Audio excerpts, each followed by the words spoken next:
Piles বেড়েই চলেছে দিন দিন এ রোগীর সংখ্যা। তবে আশঙ্কার বিষয় হচ্ছে শুধুমাত্র ধারণা করেই চিকিৎসা নিতে যান অধিকাংশ মানুষ, আর তাও আবার ঝাড়ফুঁক কবিরাজির মতো বিষয়েও ঝুঁকছেন কেউ কেউ। আবার কেউ কেউ তো লজ্জা ও শঙ্কার ভয়ে শুরুতে চিকিৎসকের কাছে না গিয়ে আরও জটিল করে ফেলছেন। দর্শক, পাইলস কি, কেন হয় এবং এর সঠিক চিকিৎসাই বা কি, সেসব নিয়ে কথা বলবো আজকের বদ্যিবাড়িতে। সঙ্গে আছি আমি মনির হোসেন, আর আমার সঙ্গে বদ্যিবাড়ির স্টুডিওতে উপস্থিত আছেন জেনারেল ও colorectal surgeon doctor Mohammad Nazmul Haque Masum. Sir, আপনাকে স্বাগত বদ্যিবাড়িতে। ধন্যবাদ। কেমন আছেন আপনি? ভালো আছি। আমরা পাইলস নিয়ে কথা বলছি, শুরুতে যদি জানতে চাই পাইলসটা আসলে কি? ধন্যবাদ। পাইলস হচ্ছে পায়ুপথের একটা অসুখ। সেটাকে বলে সিমটোমেটিক অ্যানাল কুশন, অর্থাৎ আমাদের মল ধরে রাখার জন্য পায়ুপথে অসংখ্য রক্তের কুণ্ডলী রয়েছে।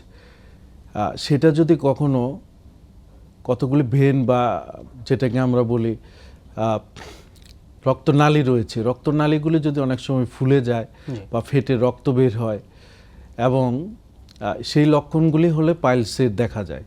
সাধারণত আমার রোগীরা পায়ুপথে যেই সমস্যাই হোক না কেন পাইলস মনে করে থাকে। সেক্ষেত্রে আসলে জানারও বিষয় থাকে যে পায়ুপথে কি শুধুই পাইলস হয় নাকি আরো কোনো রোগ? না, পায়ুপথে অনেক রকম রোগ হতে পারে, যেমন অ্যানাল ফিশার হতে পারে, ফিস্টুলা হতে পারে, রেকটাল পলিপ হতে পারে, রেকটাল ক্যান্সার হতে পারে, এবং রেকটাল প্রোলাপস হতে পারে। এই সমস্ত রোগগুলি হয়। এটা ছাড়াও পায়ুপথে হঠাৎ করে প্রচণ্ড ব্যথা হয়, যেটাকে আমরা বলে থাকি পেরিয়ানাল অ্যাবসেস বা ফোড়া। এই সমস্যাগুলিও হতে পারে। সবগুলো রোগ যদি পাশাপাশি করি, সেক্ষেত্রে আসলে পাইলস হয়েছে এটা কিভাবে বুঝবে, অর্থাৎ কি কি লক্ষণ প্রকাশ পাবে? পায়ুপথে যদি কারো পাইলস হয়ে থাকে, পাইলস আবার বিভিন্ন ধরনের হয়ে থাকে। কতগুলি পাইলস হচ্ছে অভ্যন্তরীণ পাইলস, এবং কতগুলি হচ্ছে এক্সটার্নাল পাইলস। এবং অভ্যন্তরীণ যে পাইলসগুলি থাকে সেটারও আবার বিভিন্ন ভাগে ভাগ করে থাকে, যেমন প্রথম ডিগ্রি, দ্বিতীয় ডিগ্রি, তৃতীয় ডিগ্রি এবং চতুর্থ ডিগ্রি। অর্থাৎ কারো যদি পাইলস হয়ে থাকে, তার দেখা যায় যদি প্রথম ডিগ্রি পাইলস হয়, সেই ক্ষেত্রে বাথরুমের পর তাজা লাল রক্ত যায়, কিন্তু কোনো মাংস মলত্যাগের সময় বের হয় না। আবার সেকেন্ড ডিগ্রি হ্যামোরয়েড যখন হয় বা পাইলস হয়ে থাকে, তখন দেখা যায় রক্ত তো যাবে, তার সাথে যখন সে মলত্যাগ করবে সে বলবে ভিতর থেকে কি যেন বের হয়, এবং মলত্যাগের পর সেটা আবার ঢুকে যায়। কার যদি তৃতীয় ডিগ্রি পাইলস হয়ে থাকে, সে বলবে মলত্যাগের পর একটু মাংসের মতো বের হয়, এবং সেটা আগে এমনিতে ঢুকে যেত, এখন চাপ দিয়ে ঢুকিয়ে দিতে হয়। এবং কার যদি চতুর্থ ডিগ্রি পাইলস হয়ে থাকে, সেই ক্ষেত্রে সে বলে থাকবে এখন আর ভিতরে ঢুকানোই যাচ্ছে না। এটা ছাড়াও দেখা যায় পায়ুপথে এক্সটার্নাল হ্যামোরয়েড, অর্থাৎ বাইরের দিকে সবসময় পাইলস থাকে, বলবে সবসময় বাইরের দিকে একটু বাড়তি মাংসের মতো আছে। এটা ছাড়া হচ্ছে থ্রম্বোসড হ্যামোরয়েড। আগে হয়তো কখনোই সমস্যা ছিল না, হঠাৎ করে একটু পাইলস বাইরে বের হয়ে আছে এবং সেটার সাথে ব্যথা থাকতে পারে। এটা হচ্ছে প্রকারভেদে পাইলসের লক্ষণগুলি। আচ্ছা স্যার, পায়ুপথের সমস্যা হলেই আমি শুরুতেও যেটা বলছিলাম যে লজ্জার ভয়ে কিংবা অনেক বিষয় থাকে, অনেকে জানা, এবং পায়ুপথের সমস্যা হলে কার কাছে যাবেন এটা নিয়েও কিন্তু বড় একটি প্রশ্ন থাকে। এখন পায়ুপথে যদি সমস্যা হয়, তাহলে আমাদের দেশে অবশ্যই আমি প্রথমে বলবো যারা এমবিবিএস ডক্টর রয়েছেন, জেনারেল ফিজিশিয়ান, তাদের কাছে যান। গেলে উনি হয়তো আপনার রোগটা দেখলো এবং বুঝলো, তারপর উনি বলে দিবে আসলে আপনার কার কাছে যেতে হবে। এখন পায়ুপথের চিকিৎসা কারা করে থাকেন? সাধারণত আমাদের দেশে যারা জেনারেল সার্জন রয়েছেন তারা করে থাকেন, কোলোরেক্টাল সার্জন যারা রয়েছে তারাও এটার চিকিৎসা করে থাকেন। এবং যখন সার্জারির প্রয়োজন হয়, সেই ক্ষেত্রে তো সার্জনের কাছে আসতে হবে, কিন্তু প্রাথমিক অবস্থায় রোগ নির্ণয়ের জন্য আমাদের যারা বাংলাদেশ মেডিকেল এবং ডেন্টাল কাউন্সিল কর্তৃক স্বীকৃত চিকিৎসক রয়েছেন, তাদের কাছে গেলেও কিন্তু প্রাথমিক চিকিৎসাটা কিছু দিতে পারে। সেক্ষেত্রে স্যার যদি পাইলসের বিষয়ে আসি, যে পাইলস আসলে কেন হচ্ছে, এটা হওয়ার কারণ কি? পাইলস হওয়ার একটা অন্যতম কারণ হচ্ছে কারো যদি কোষ্ঠকাঠিন্য থাকে, অর্থাৎ কেউ যদি দেখা যায় মলত্যাগের সময় প্রচণ্ড শক্ত হইল, আবার অনেক সময় দেখা যায় প্রতিনিয়তই তার পাতলা পায়খানা হয়, সেই ক্ষেত্রেও কিন্তু মলদ্বারের মধ্যে একটা চাপ অনুভূত হয়, সেই ক্ষেত্রেও পাইলস হতে পারে। এবং কেউ দেখা যায় মলত্যাগের সময় দীর্ঘক্ষণ বসে আছে এবং প্রেশার ক্রিয়েট করতেছে। অনেকে বাথরুমে দেখা যায় মোবাইল ফোন বা বইটই নিয়ে যায়, আচ্ছা। অনেক প্রেশার ক্রিয়েট করে, এই সমস্ত কারণে পাইলস হতে পারে। কারো যদি ফ্যামিলিতে থাকে পাইলস হতে পারে।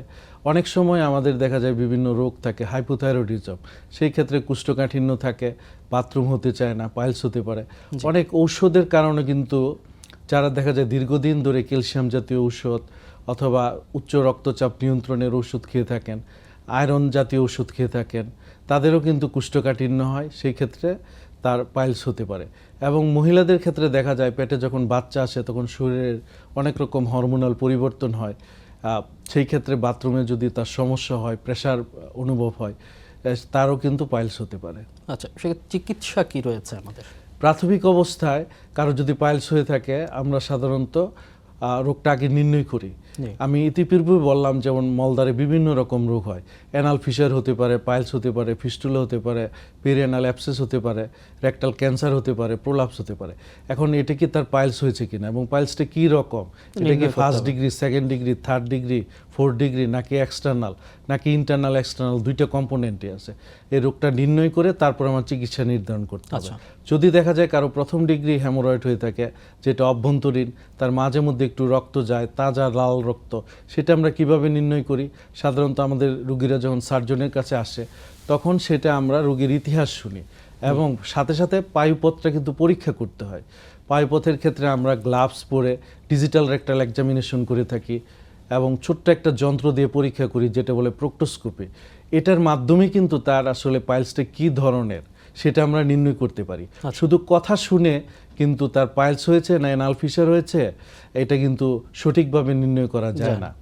অনেক ক্ষেত্রে পাইলসের কারণ নির্ণয়ের জন্য আমরা কোলোনোস্কোপি অর্থাৎ সিগময়েডোস্কোপিও কিন্তু করে থাকি।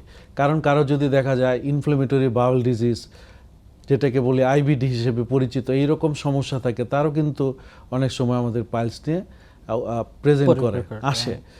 এখন কারো যদি বললেন প্রাথমিক অবস্থায় পাইলস থাকে, তার কিন্তু অপারেশন লাগে না।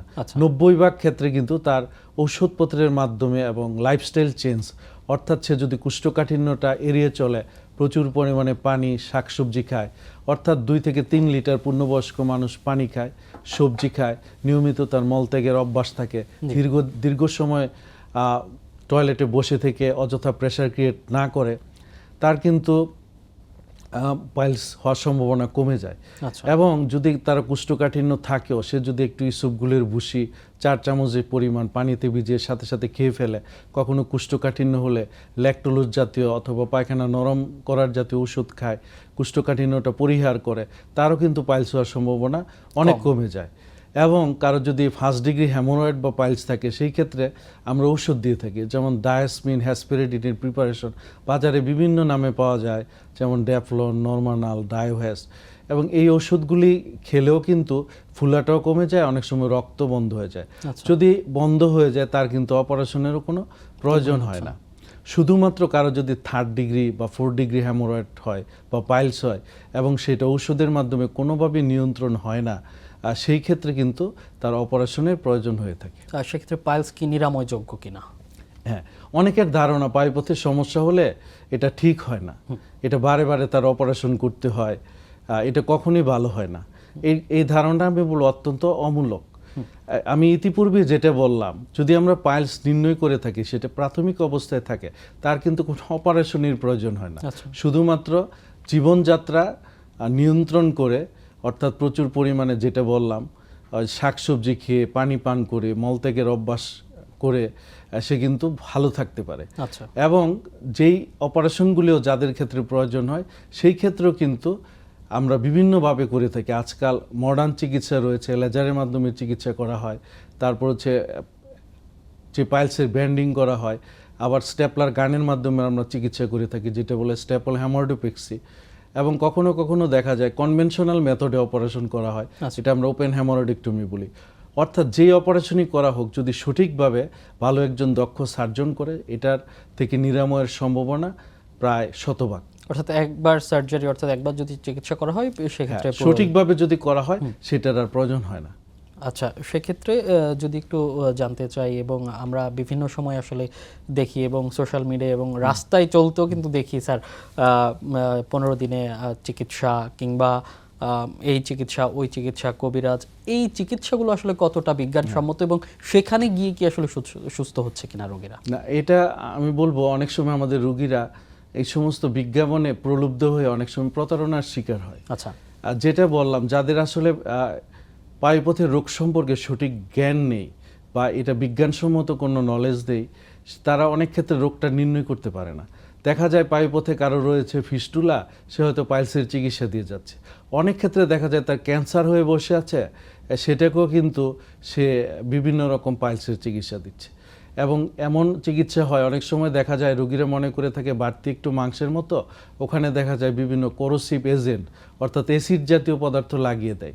এতে তো পাইলসটা ভালো হয় না, বরঞ্চ একটা ক্ষতের সৃষ্টি হয়। এবং তার থেকে কিন্তু সমাজে একটা কথা প্রচলিত হয়ে আছে, পাইলস চিকিৎসা করলে ভালো হয় না। আমি আপনার মাধ্যমে আমাদের দর্শকদের বলতে চাই, পাইলস হচ্ছে অত্যন্ত একটা সাধারণ অসুখ। এটা অধিকাংশ ক্ষেত্রে তার অপারেশনেরও প্রয়োজন হয় না, ওষুধের মাধ্যমেই নিরাময়যোগ্য।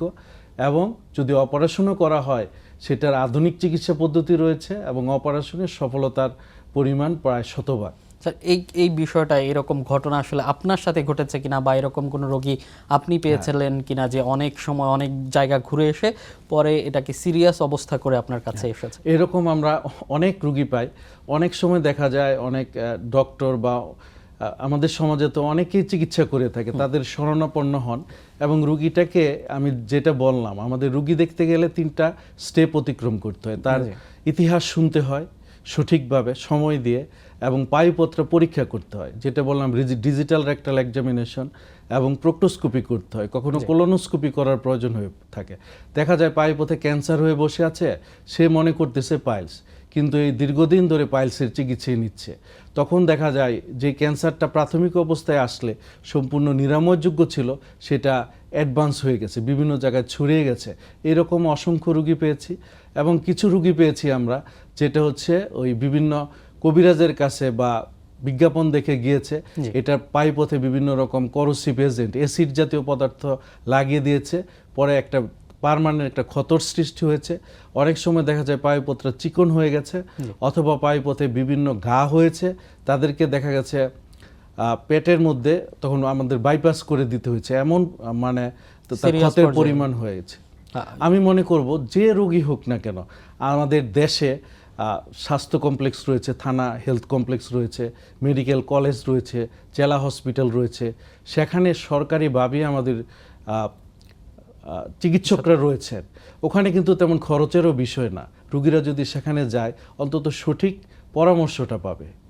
আচ্ছা, সেক্ষেত্রে স্যার সার্জারির বিষয়ে যদি আসি, যে পাইলসের সার্জারির ক্ষেত্রেই অনেকের বেশিরভাগ হয়ে থাকে, সেক্ষেত্রে জানার বিষয় থাকে আসলে খরচটা কেমন হয়? পাইলসের সার্জারি, এটা খরচটা ডিপেন্ড করে আসলে কোথায় সে সার্জারিটা করছে। আচ্ছা, দেখা যায় কেউ যদি সরকারি হসপিটালে সে সার্জারি হয়, কোনো দক্ষ সার্জন করে থাকেন, সেখানে কিন্তু শুধুমাত্র টিকিট কেটে 5 টাকা দিয়ে বা কোথাও 10 টাকা দিয়ে ভর্তি হয়ে গেলে কোনো খরচই হয় না, সম্পূর্ণ বিনামূল্যে হয়। কিন্তু প্রাইভেট সেটআপে দেখা যায় বিভিন্ন হসপিটাল ভেদে তার খরচের ভিন্নতা থাকে। দেখা যায় সে একটা কেবিনে থাকলো, কোনো একটা ভালো কর্পোরেট হসপিটালে করলো, সেখানে খরচের পরিমাণ একটু হয়তো বেশি, কিন্তু তারপরে আমি বলবো সামগ্রিকভাবে আমাদের দেশে কিন্তু চিকিৎসার খরচ অনেকই কম।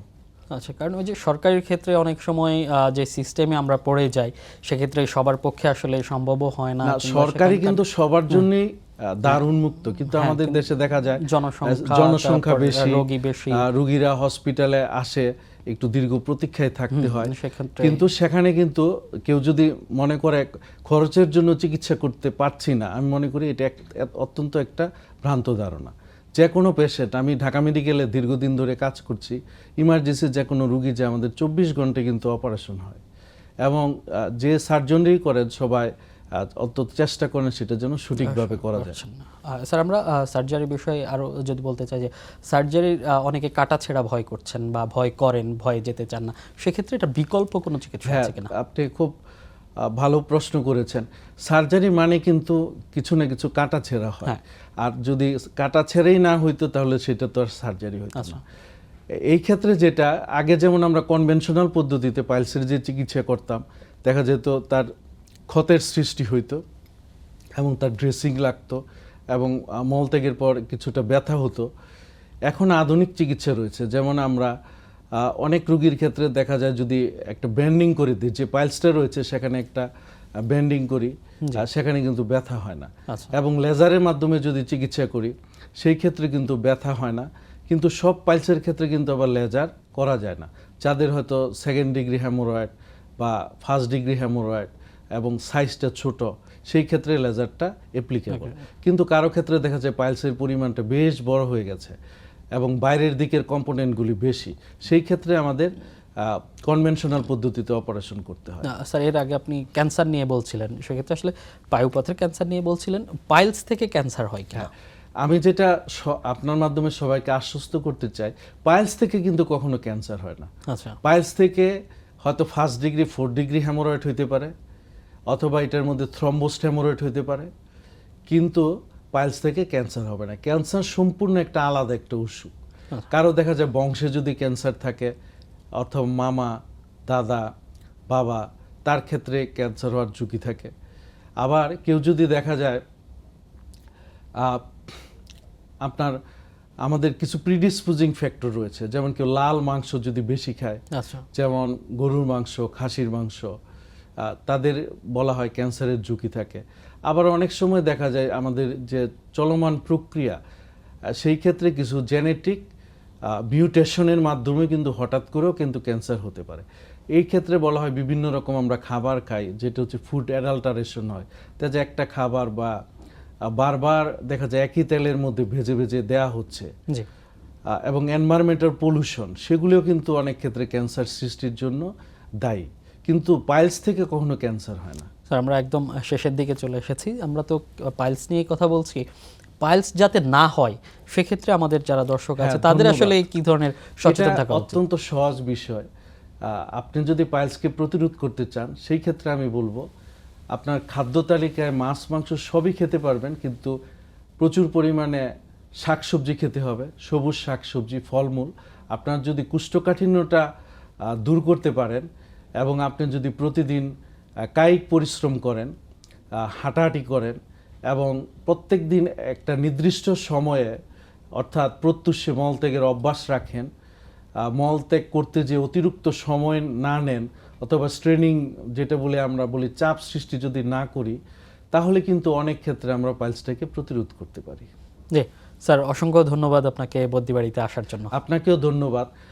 আমাদের সমস্ত দর্শক শ্রোতাদেরকে ধন্যবাদ, যারা এতক্ষণ কষ্ট করে আমাদের কথা শুনছেন এবং যারা এই অনুষ্ঠানকে আয়োজন করেছেন, স্পন্সর করেছেন, সবাইকে ধন্যবাদ।